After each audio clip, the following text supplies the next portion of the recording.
Imagina que tú entras en una habitación con el pulso retumbando en las sienes. El aire es denso, cargado de un olor que no puedes ignorar, algo entre flores marchitas y carne podrida, clavado en tus fosas nasales. Tus manos tiemblan cuando empujas la puerta. Ahí está. El cuerpo yace sobre la cama, rígido, envuelto en telas que alguna vez fueron lujosas pero ahora solo ocultan cicatrices de abandono y tiempo. La piel, negra y agrietada en partes, ha sido reemplazada con seda y yeso, estirada y pegada con alambres que crujen si alguien los toca. Los ojos de vidrio te devuelven una mirada vacía, sin alma, pero aún así, parece observarte. Un silencio pesado cubre la habitación, roto solo por el lento tic-tac de un viejo tocadiscos que repite una canción que no debería sonar aquí. Sientes el frío helado de un abrazo muerto que te aprieta desde atrás, mientras una voz, una que no está, susurra palabras que nunca fueron dichas en vida. Sácame de aquí. Hazme tuya, como prometiste. Tus dedos rozan los cabellos pegados con alambres, la piel falsa y el carmín seco que intenta imitar unos labios. No hay vida, solo la obsesión que llenó cada rincón de esta prisión. Y en ese instante, entiendes que no estás frente a un cadáver, sino frente a un amor que se niega a morir. Entonces, escuchas pasos afuera. Alguien viene. Y no habrá vuelta atrás. Si te atraen las historias más oscuras y reales que el tiempo quiso olvidar, suscríbete a Sombras del Medievo. Aquí encontrarás relatos sin filtros, donde el pasado se muestra en su forma más cruda. Nadie te prepara para el olor. Ni la medicina, ni los estudios, ni las fantasías sobre el amor eterno. Porque cuando alguien dice que haría lo que fuera por amor, casi siempre miente. Karl Tanzler no. Él lo hizo. Y durante 7 años, durmió cada noche con el cadáver de la mujer que amaba. Pero no fue por locura. Fue por devoción. Por destino. Por una profecía que solo él había visto, y que estaba dispuesto a cumplir con sus propias manos, aunque se le pudrieran entre los huesos. Mucho antes de ser considerado un monstruo, Karl Tanzler era solo un joven alemán con visiones. Decía que una figura le hablaba en sueños. Una mujer de piel morena, ojos negros y cabello azabache. Una presencia que no cambiaba con los años, que lo seguía a todas partes, y que le prometía una unión sagrada, más allá de la carne, más allá del tiempo. No importaba que nadie más la viera. No importaba que sus certificados médicos fueran falsos, o que su apellido cambiara según la conveniencia. Lo único que importaba era ella. Porque cuando Karl Tanzler vio a Elena por primera vez, en 1930, en un hospital militar de Key West, supo que había llegado la hora. Ella era la mujer de sus sueños. Literalmente. Tenía 20 años. Tuberculosis. Y una sentencia de muerte que ya le silbaba en los pulmones. El primer abismo se abría. Y Tanzler no iba a permitir que se la llevara. No ahora. No después de haber esperado toda su vida. Pero salvarla no significaba curarla. Significaba poseerla. Para siempre. Y aún no hemos llegado a lo peor. Elena Hoyos nunca lo eligió. Jamás lo besó. Jamás le prometió amor. Y sin embargo, él construyó un mundo donde ya eran uno. Donde ella era suya, aunque no lo supiera. Cuando Elena fue ingresada al hospital de la Marina, iba con la mirada apagada, el cuerpo flaco y las manos temblorosas. La tuberculosis avanzaba sin freno. Para los médicos, era un caso terminal más. Para Tanzler, era la aparición hecha carne de su visión profética. No tardó en acercarse. Primero con educación. Después con insistencia. Le ofreció remedios experimentales, fórmulas secretas que nadie más autorizó, tónicos que él mismo preparaba. Se presentó como su salvador. Y la familia, desesperada, aceptó. Pero su medicina era solo una excusa para verla. Le llevaba flores, perfumes, joyas que no podía pagar. Le cantaba canciones en alemán, convencido de que su voz podía sanar más que cualquier vacuna. Y por las noches, regresaba a casa obsesionado con la idea de perderla. Ella no mejoraba. Y tampoco podía alejarlo. Algunos vecinos lo notaban. Comentaban que aquel médico se comportaba como un novio alucinando una boda que nunca fue. Pero nadie lo detuvo. Porque, al fin y al cabo, era solo un viejo raro enamorado de una joven enferma. El 25 de octubre de 1931, a los 22 años, Elena dejó de respirar. Fue velada en Key West, entre el llanto de su familia y la mirada vidriosa de Tanzler. Pero no lloró. No gritó. Solo esperó. Porque en su mente, esto no era una pérdida. Era el momento de actuar. Poco después, convenció a la familia de construirle un mausoleo privado, pagado por él, con una única condición. La llave se la quedaba Karl. Durante 2 años, visitó ese sepulcro cada noche. Llevaba flores frescas. Le hablaba durante horas. Cantaba para ella bajo la luna, como si la tierra no la hubiera reclamado.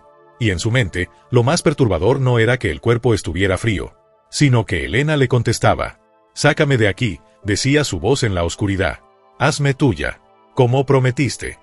Para Tanzler, el primer abismo ya no era la muerte. Era la posibilidad de desafiarla. Y esa noche de abril de 1933, lo hizo. Cuando las puertas del cementerio cerraron, Carl Tanzler entró en silencio. Abrió el mausoleo. Tomó el cadáver envuelto en una sábana. Lo metió en un carro con ruedas. Y se lo llevó a casa.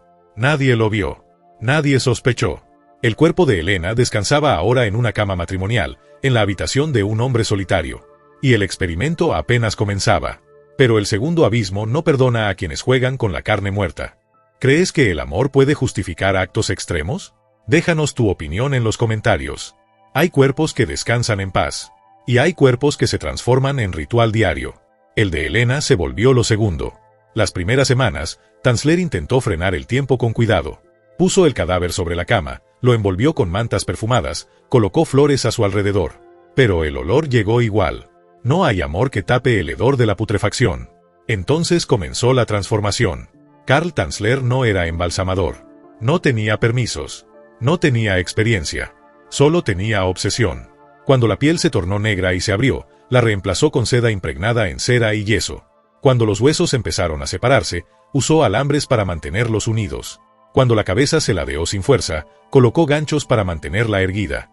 Y cuando los ojos se deshicieron, los cambió por dos esferas de vidrio. Lo que estaba construyendo ya no era un cuerpo. Era una réplica amorfa. Un ídolo privado de carne vencida. El cabello real de Elena, recogido por su madre antes del entierro, fue cosido a una peluca que ahora coronaba ese cráneo desfigurado. La vistió con vestidos caros, ajustó guantes en las manos inertes, le pintó los labios con carmín sobre cera seca. Y cada noche, dormía junto a ella. No en sentido figurado. Literalmente. La colocaba en la cama, la abrazaba por la espalda, le susurraba cuentos, y le ponía música con una caja de discos que giraba en bucle. Afuera, el mundo seguía. Pero en ese dormitorio, el tiempo estaba detenido en 1931. Según el informe forense posterior, Tanzler fue más allá. Insertó un tubo de cartón entre las piernas del cadáver para poder mantener relaciones sexuales. Lo negó durante su juicio. Pero los peritos no. Durante 7 años, esta rutina no se rompió. 7 años acariciando una piel postiza. Celebrando aniversarios sin respuesta. Soplando velas junto a un rostro sin vida. Nunca tuvo visitas. Nunca permitió que nadie cruzara esa puerta. Y quienes lo cruzaban en la calle, lo veían más demacrado, más distante, pero aún con esa sonrisa tensa de quien esconde algo. Algo que no puede contar sin que el mundo lo escupa. ¿Y Elena? Elena ya no era Elena. Era un objeto manipulado hasta convertirse en una idea. La idea de una esposa perfecta, que no hablaba, no juzgaba, no huía. Una que no podía morir, porque ya estaba muerta. Pero los cuerpos robados no se callan para siempre. Y lo que Tanzler intentaba ocultar, iba a podrirse más allá de la carne. Hasta desenterrar su verdad. La casa estaba en silencio. Pero los rumores ya hablaban por ella. En Key West, nadie sabía con certeza qué pasaba tras los muros de la vivienda de Carl Tanzler. Pero algo no cuadraba. El hombre que solía ser reservado ahora evitaba por completo a los demás. Salía solo a comprar perfumes, gasas, maquillaje, sedas, pinzas quirúrgicas, y nunca dejaba entrar a nadie. Años antes, había sido considerado excéntrico. Ahora, era visto como un fantasma vivo. Pero el verdadero cadáver seguía adentro. La hermana de Elena fue la primera en sospechar. Había escuchado a vecinos decir que Tanzler tenía una muñeca tamaño real en su habitación, que hablaba solo, y que afirmaba aún estar casado con Elena. Al principio pensó que era una broma de mal gusto, hasta que decidió ir a comprobarlo con sus propios ojos. Fue en 1940. Entró sin anunciarse. Y lo que vio no se puede describir sin sentir un nudo en la garganta. Allí estaba el cuerpo. Rigidez antinatural. Vestido de gala. Pelo humano pegado con alambres. Labios artificiales con pintura seca. Y ojos de vidrio sin vida. La imagen no era grotesca por su aspecto, sino por su contexto. Ese cuerpo había sido desenterrado, manoseado, rediseñado y convertido en una compañía forzada. No por desesperación, sino por control. Por ego. Por la incapacidad de dejar ir lo que nunca tuvo. La policía llegó poco después. Tanzler fue arrestado y acusado de profanar una tumba y destruir un cadáver. Pero el crimen había prescrito. Y eso lo salvó. Durante el juicio, no negó nada. Al contrario, lo narró con orgullo. Como si hubiera hecho un sacrificio romántico. Nunca la violé, dijo. Solo intenté salvarla del olvido. Los medios lo convirtieron en una celebridad. Revistas lo retrataban como el médico loco enamorado, y miles de curiosos se acercaban a saber más. Pero lo más repulsivo fue lo siguiente. El cadáver de Elena fue exhibido públicamente. Durante varios días, más de 6.800 personas hicieron fila para ver el cuerpo profanado. No como víctima, sino como espectáculo. Una atracción mórbida. Un trozo de tragedia plastificado para entretener. Y luego, el Estado decidió enterrarla de nuevo. Esta vez en una tumba anónima.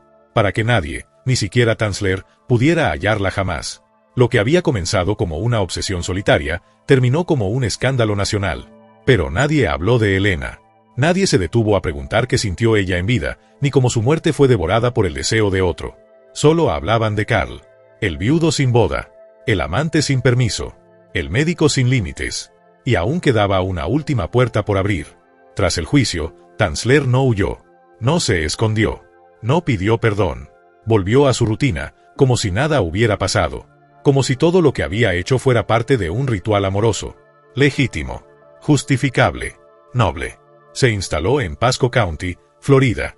Vivía solo, sin trabajo, sin familia. Solo él, su mito, y una figura nueva.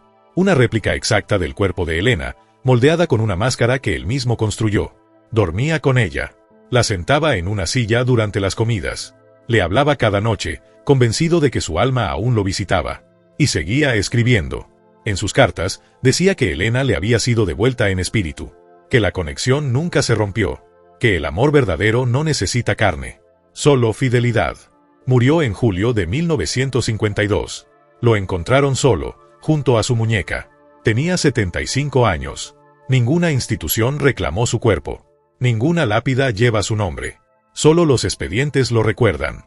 Y millones de clics morbosos que repiten su historia como si fuera una novela extraña, y no una realidad degradante. Pero lo más perturbador no es lo que hizo.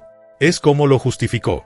Y como muchos, hasta hoy, se refieren a él como el romántico trágico, como si su crimen fuera prueba de amor y no de apropiación absoluta de un cuerpo y de una vida. Karl Tanzler no mató a Elena, pero le quitó el derecho a descansar. Y eso también es una forma de violencia. Una que se esconde detrás de frases bonitas como amor eterno. Pero que, en realidad, significa lo contrario. Control eterno. Y ese control, esa romantización de la dominación disfrazada de afecto, no terminó en 1952. Sigue viva en cada historia que glorifica al que no acepta el no como respuesta. En cada película que convierte la obsesión en ternura. En cada espectador que ve esta historia y siente lástima por Karl Tanzler. Pero nunca por Elena. Si este relato te dejó sin aliento, dale me gusta y compártelo. Que la verdad, por más incómoda que sea, llegue a todos los que buscan mirar detrás del velo.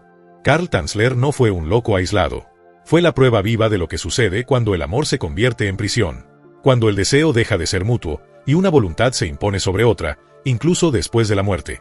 Imagina tener el poder de poseer a alguien para siempre. No con palabras, sino con actos. Con acciones que desprecian el cuerpo, la voluntad, la memoria. Con un amor que huele a descomposición. A cadáver. Ese es el precio real de la obsesión. Y tú, en su lugar, también lo habrías hecho. Porque cuando te acecha la soledad, cuando te golpea la pérdida, la razón se vuelve un lujo, y la oscuridad, una compañera más real que cualquier carne viva. Hoy, la historia de Tanzler sigue siendo un espejo roto, donde la línea entre amor y monstruosidad es invisible, donde la compasión se mezcla con el horror, y donde el respeto por la vida se vende barato. Pero la pregunta no es qué harías tú, sino a quién dejarías morir en tu nombre. Bienvenido al único lugar donde la Edad Media nunca terminó, y aún no has visto lo que sigue. Antes de irte, suscríbete para seguir explorando las sombras del pasado. Dale me gusta, comparte esta historia y participa en los comentarios. ¿Hasta dónde crees que puede llegar la obsesión disfrazada de amor? Te esperamos.